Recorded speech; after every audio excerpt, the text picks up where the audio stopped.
Paris, 22h30. Sous une pluie battante, un homme d'une cinquantaine d'années pédale à toute vitesse. Son vélo grince, son dos est trempé de sueur.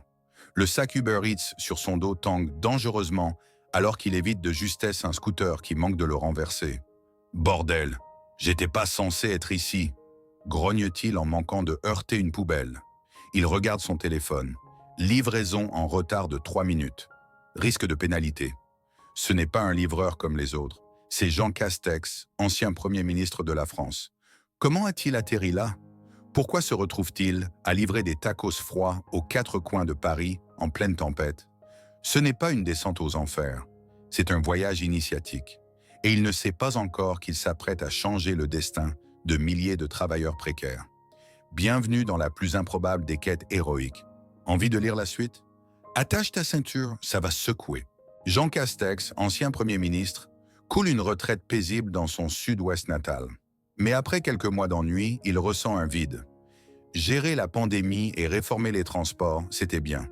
Mais maintenant, il lui faut un nouveau défi. Un jour, en descendant acheter une baguette, il croise un jeune livreur Uber Eats suant sur son vélo. Une discussion s'engage. « Monsieur Castex, la ville c'est infernal. Moi je pédale toute la journée pour quelques euros. » Jean, touché par le témoignage, a une révélation. Et si je vivais l'expérience moi-même? Sur un coup de tête, il télécharge l'application Uber Eats et s'inscrit comme livreur. Il n'a pas besoin d'argent, mais il veut comprendre le quotidien des travailleurs précaires. Un ami lui prête un vieux vélo rouillé. Jean enfile un sweatshirt gris, une casquette et se lance. Le premier jour, catastrophe.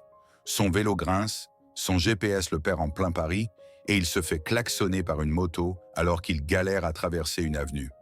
En sueur, il pense à tout abandonner. Un ancien Premier ministre, à 58 ans, en train de livrer des burgers froids. Ça n'a pas de sens, mais il se souvient de la motivation qui l'a poussé à faire de la politique. Servir les autres. C'est alors qu'il croise Malik, un livreur aguerri qui le prend sous son aile. « Monsieur Castex, faut optimiser tes trajets. Et ton vélo là, c'est une catastrophe. » Il lui prête une trottinette électrique et lui donne quelques astuces. Éviter les rues pavées, comprendre les hot zones et ne jamais faire confiance au GPS. Jean apprend vite. Son endurance et son sens de l'organisation refont surface.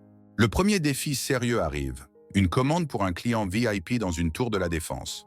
Pressé par le temps, Jean zigzague habilement entre les voitures, fend la foule avec son sac Uber Eats. Il atteint la tour, monte 30 étages et livre à temps. Ce n'est plus une simple expérience. Il est maintenant un vrai livreur. Jour après jour, il devient une légende urbaine. Sur Twitter, des Parisiens partagent des photos de Castex en livreur. Un journaliste finit par le repérer. « Monsieur Castex, c'est un projet politique. » Non, c'est une aventure humaine. Son nouveau réseau de livreurs l'aide. Il l'initie aux raccourcis secrets, aux heures creuses, aux codes promo à donner aux clients pour maximiser les pourboires. Un soir, catastrophe.